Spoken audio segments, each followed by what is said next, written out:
بالله من الشيطان الرجيم. بسم الله الرحمن الرحيم. وآتوا اليتامى أموالهم ولا تتبدلوا الخبيث بالطيب ولا تأكلوا أموالهم إلى أموالكم إنه كان حوبا كبيرا. صدق الله العظيم. بسم الله الرحمن الرحیم. سورۃ النساء آیت نمبر 2 تلاوت کی ہے. اس سورہ مبارکہ میں حقوق العباد کی طرف بڑا اشارہ کیا گیا ہے. حق المہر کی شکل میں، وراثت کی شکل میں، محنت مزدوری کے حقوق کی شکل میں. حقوق العباد میں آج جس کا آغاز کر رہے ہیں، اس میں سب سے پہلے یتیم کا تذکرہ ہے. بیوی کے حقوق، خاوند کے حقوق اور عزیز و اقارب کے حقوق، یہ سارے آنے والے ہیں. دانا اور پاگل، ان میں جو فرق ہے، ان کے پھر حقوق. ابتدا یتیم کے مال سے ہو رہی ہے کہ اس کے تحفظ کے لیے اللہ ارشاد فرما رہے ہیں. یتیم اس کو کہتے ہیں جس کے والدین دونوں فوت ہو جائیں یا دونوں میں سے کوئی ایک فوت ہو جائے. والد فوت ہو گیا تب بھی یتیم کہلائے گا، اور اگر والدہ فوت ہو گئی تب بھی یتیم کہلائے گا. یتیمی کا اطلاق اس وقت تک ہوتا ہے جب تک بندہ بالغ نہ ہو جائے. بعد البلوغ جو ہے وہ لفظ یتیمی سے خارج ہو جاتا ہے. اور بلوغ کی علامت جو ہے وہ واضح ہے کہ جب عورت مرد بالغ ہو جائیں اور مختلف ہو جائیں تو یہ ان سے یتیمی کی بات ختم ہو جاتی ہے. پھر وہ اپنے مال کے مالک ہیں اور ایک ذمہ دار شہری ہیں اور ایک کامل انسان ہیں. عرب میں جو مال کی تقسیم کا رواج تھا نا، وہ ظلم پر مبنی تھا، عدل پر مبنی نہیں تھا. یتیم کو اس کا مال نہیں دیتے تھے. اگر کوئی آدمی فوت ہو گیا تو اس کے بچوں میں سے وہ شخص وارث قرار پاتا تھا جو گھوڑ سواری جانتا ہو، تلوار چلا سکتا ہو، دشمن کے مقابلے میں لڑنے کی صلاحیت رکھتا ہو. وہ سمجھتے تھے اس کو مال دو کہ حفاظت تو کر سکے. اس کے پاس مال ہو اور یہ دشمن سے اپنے مال کی حفاظت ہی نہ کر سکے تو ایسے شخص کو مال دینے کا کیا فائدہ. گویا کہ مال کے ورثاء میں عورت کا تو تصور ہی نہیں تھا کہ بیٹی کو بھی کچھ دے. ہاں، اگر صرف بیٹی ہوتی اور وہ بھی بڑی ہوتی اور سمجھدار ہوتی تو شاید وہ کچھ دے دیتی تھی، ورنہ ان کو بھی حصہ نہیں دیا جاتا تھا.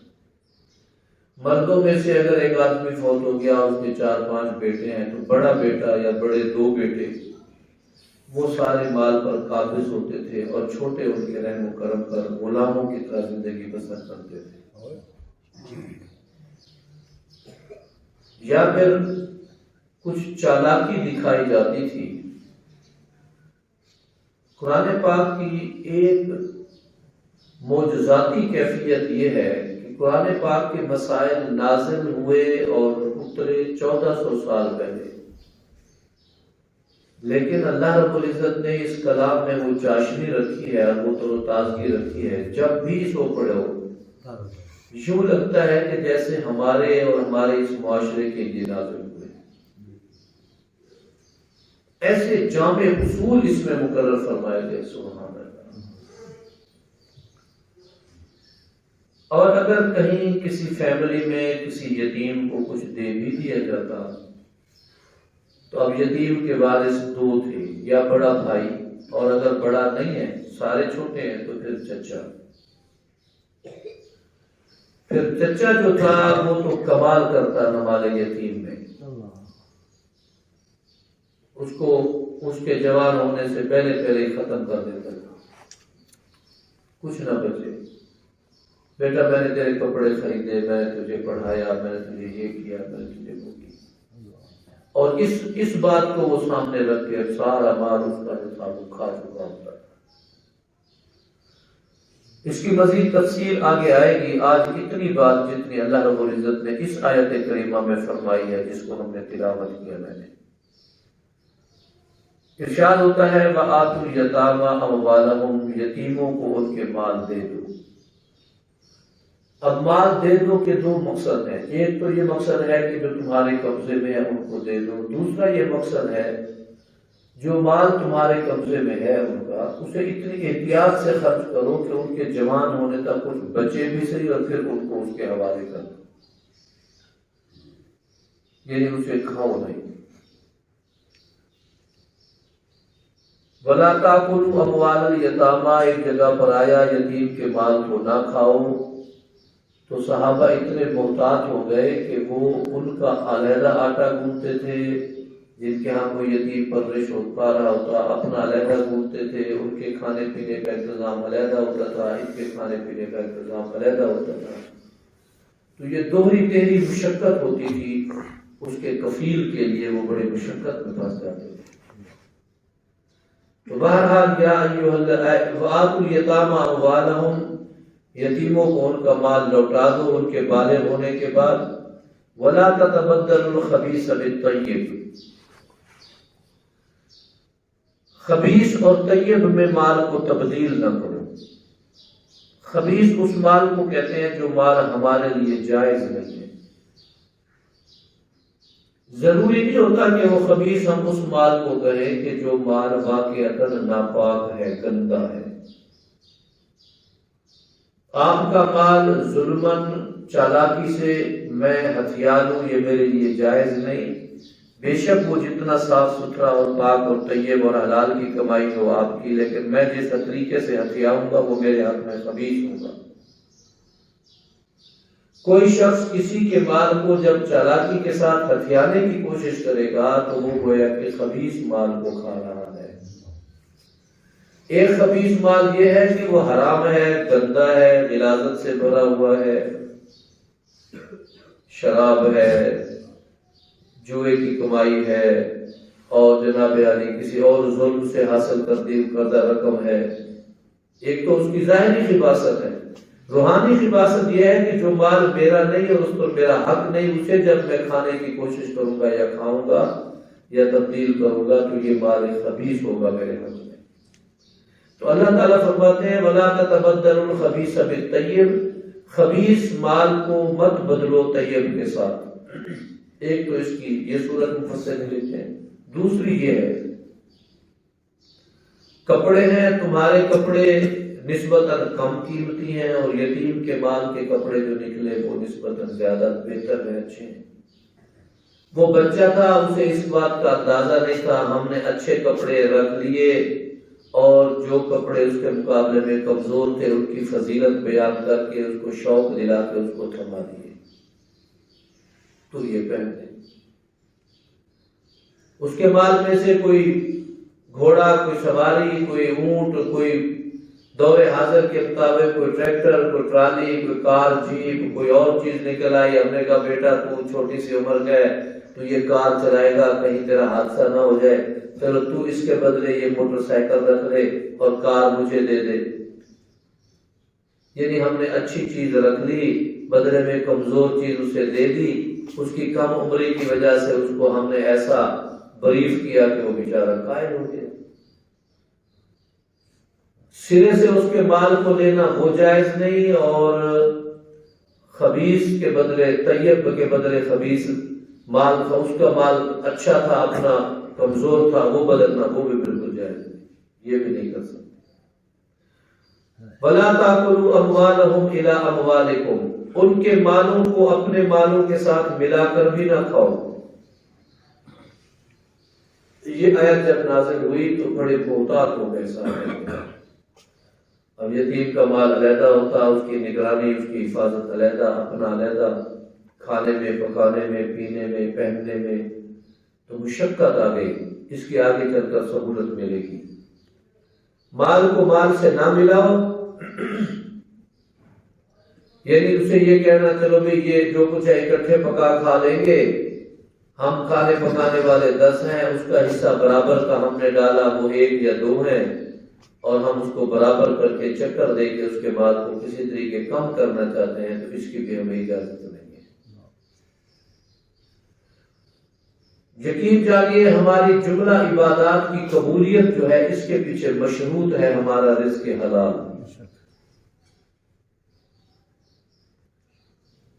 طیب اور حلال 2 صفتیں ہوں جس کو ہم کھا رہے ہیں، یہ 2 صفتیں اگر موجود ہوں گی تو پھر ہمارا کھایا ہمیں نورانی اثر بھی دے گا، روحانی اثر بھی دے گا۔ بزرگ لکھتے ہیں کہ جس طرح بعض اوقات ایسی خوراکیں کھائی جائیں جس سے بیماریوں میں اضافہ ہو جائے، مثلا نمک زیادہ استعمال کریں تو کہتے ہیں یہ بلڈ پریشر کا مریض ہو گیا، تو نمک چھوڑ دے۔ گوشت بہت زیادہ کھاتا ہے، گوشت خور ہے، جسے یورک ایسڈ کا مریض ہے، اسے گوشت چھوڑ دینا چاہیے۔ میٹھا زیادہ کھاتا ہے تو یہ شوگر کا مریض ہو گیا، اسے وہ چھوڑ۔ جس طرح ہماری غذائیں ظاہری طور پر ہمارے جسم پر اثر کرتی ہیں، اسی طرح ہماری غذائیں باطنی طور پر بھی ہمارے اوپر روحانی طور پر اثر کرتی ہیں۔ حرام کھائیں گے تو حرام کھانے سے کیا ہوگا؟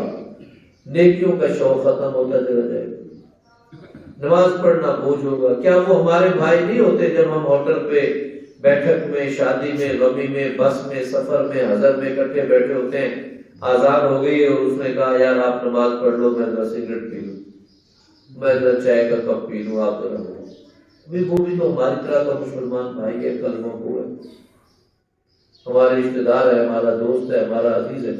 تو اس پر بزرگ لکھتے ہیں جب ہم یہ مال کھا رہے ہوتے ہیں نا، ان کھانے والے مال کے اثرات ہماری روحانی کیفیت پر اثر انداز ہو رہے ہوتے ہیں، نیکیوں کو شوق کم ہونا شروع ہو جاتا ہے، گناہوں میں جی کا لگنا شروع ہو جاتا ہے،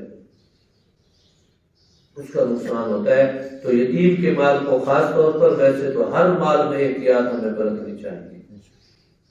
انہ کان حوبا کبیرا، یاد رکھنا یہ بڑے گناہ کی بات ہے جب ہم کسی کے مال کو ناجائز ظلمن غصب کر کے، چالاکی کی بنیاد پر یا ظلم کی بنیاد پر کسی طرح بھی ہم کھاتے ہیں تو یہ بہت بڑے ظلم کی بات کرتے ہیں۔ اور پھر کسی کے مال کھانے میں، پھر یتیم کے مال کے لیے تو خصوصی ہمیں اس سے منع کیا گیا۔ جو آدمی یتیم کا مال کھا رہا ہے وہ اپنے پیٹ میں جہنم کے انگارے بن رہا ہے۔ نبی علیہ الصلوۃ والسلام ارشاد فرماتے ہیں انا وکافر الیتیم کہاتین، میں اور یتیم کی پرورش کرنے والے یوں ہوں گے، 2 انگلیاں ملا کے آپ نے ارشاد فرمایا، قیامت کے دن وہ میرے ساتھ ہوگا جس نے بڑے محتاط طریقے سے اس کی تربیت کی، اس کے مال کی حفاظت کی، اس کے اخلاق کی حفاظت کی۔ اللہ تعالیٰ ہمیں بھی رزق حلال عطا فرمائے، طیب عطا فرمائے، پرائے رزق سے بچائے، کسی بھی صورت اس کے استعمال سے محفوظ رہے۔ حلال رزق سے نیکی کا شوق پیدا ہوگا، حلال رزق سے تلاوت اور ذکر کا شوق پیدا ہوگا، حلال رزق سے اخلاق اور حیا کا جذبہ پیدا ہوگا، حلال روزی کی وجہ سے بندے کو سچی گفتگو کرنے کو جی چاہے گا۔ یہ جتنے ہم جھوٹ، مکر، فریب، دین سے دوری، عبادات سے دوری، اس میں جہاں کئی اور عوامل ہیں ان میں ایک بنیادی عمل یہ بھی شامل ہے کہ ہماری غذائیں جائز نہیں ہیں۔ اور یہ حدیث مبارکہ آپ نے زندگی میں کتنی مرتبہ ہم نے سنی پڑھی کہ اللہ کے ہاں اس کے گھر یعنی کعبہ بیت اللہ جا کے بھی بندہ جب دعا مانگتا ہے لبیک اللہم لبیک، تو جواب آتا ہے لا لبیک ولا سعدیک، نہ تیرا آنا قبول نہ تیری سعادت مندی۔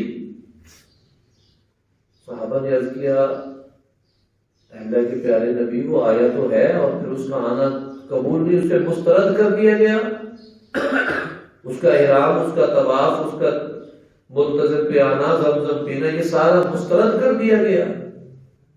تو آپ نے ارشاد فرمایا اس کی وجہ یہ ہے ملبسہ حرام ماکلہ حرام مشربہ حرام، اس نے جو پیٹ میں لقمے کھائے وہ حرام ہے، جو پانی پی رکھا ہے اس نے مشروبات وہ حرام ہے، جو بدن پہ لباس پہنے وہ حرام ہے۔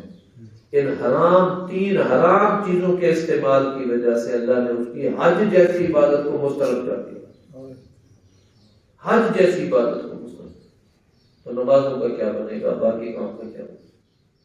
اب یہاں آ کے بندہ ایک چیز سوچتا ہے جی میرا مال تو حرام ہے، میں مجبور ہوں، فرض کیجئے میں کسی ایسی فرم میں کام کرتا ہوں جو حرام میں مبتلا ہے، میں بینک میں کام کرتا ہوں سودی کام میں مبتلا ہوں، یا میں کسی اور ایسی جگہ پر کام کرتا ہوں، میں تو جی حرام سے بچ نہیں سکتا، لہذا جب حرام سے نماز قبول نہیں، حج قبول نہیں، تلاوت قبول نہیں، تو پھر چھوڑو ان عبادات کو۔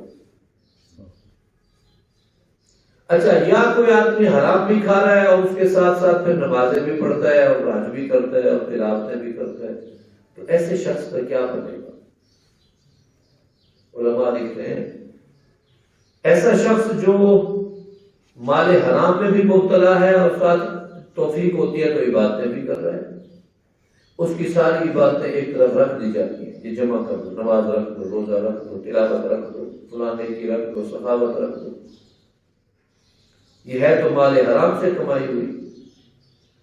اب اس کے توبہ کا انتظار کرو، اگر یہ مرنے سے پہلے توبہ کرتا ہے اور جس کے بعد اس نے لیے ہیں حتی الوسع انہیں ادا کر دیتا ہے تو یہ ساری نیکیاں بھی قبول اور گناہوں کو بھی نیکیوں میں بدل دو، کوئی چیز ضائع نہ کرو۔ اللہ ہمیں عمل کی توفیق عطا فرمائے۔ وآخر دعوانا الحمدللہ۔